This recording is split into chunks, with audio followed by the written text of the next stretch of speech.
Hello बच्चों, let's read the question. Question कह रहे हैं कि the electrons identified by quantum numbers n and l। जो इलेक्ट्रॉन्स आइडेंटिफाइड है by quantum numbers n and l, a b c d में आपको गिवन है, उनको हम कैसे प्लेस कर सकते हैं in order of increasing energy, ये आपको बताना है। सो ये एक एमसीक्यू बेस्ड क्वेश्चन है, यहाँ पर इनमें से कोई एक करेक्ट आंसर होगा। सो सबसे पहले हमें इस क्वेश्चन का की कॉन्सेप्ट समझना होगा।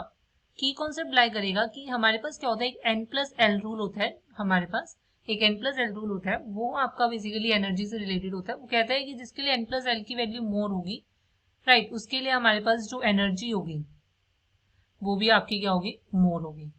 मतलब एनर्जी जो है वो डायरेक्टली प्रोपोर्शनल n+l से, n+l की वैल्यू ज्यादा, एनर्जी भी क्या होगी, ज्यादा, राइट। बट जहां पर आपके पास n+l की वैल्यू क्या होगी, सेम होगी, उस केस में आपकी एनर्जी जो है वो उसके लिए ज्यादा होगी जिसके लिए n की वैल्यू क्या होगी, मोर होगी, राइट। n+l की वैल्यू अगर सेम है, सो एनर्जी उसके लिए energy will be more for that electron which has n value more, right।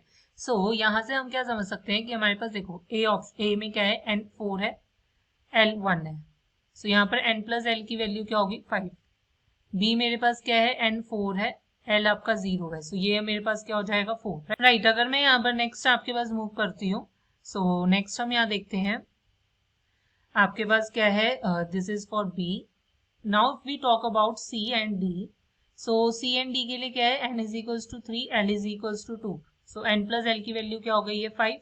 और नेक्स्ट क्या, n is equals to 3, l is equals to 1। तो इसके लिए क्या हो गई है आपके पास, 4। ये हमारे पास है। अब देखो यहाँ पर हमारे पास क्या है, a और c में सबसे ज्यादा n+l की वैल्यू है, तो मतलब a और c की b और d से ज्यादा होगी।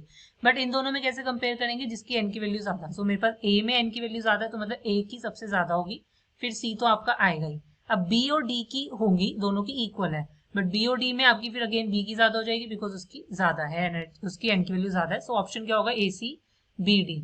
मतलब a की सबसे ज्यादा, फिर c की, फिर हमारे पास b और फिर d। सो हमें इंक्रीजिंग ऑर्डर में लगाना था, ये मैंने डिक्रीजिंग में लगा दिया। इंक्रीजिंग में मतलब कम से ज्यादा, तो ये होगा आपके पास डी बी सी ए। सो ये आपका फाइनल आंसर है।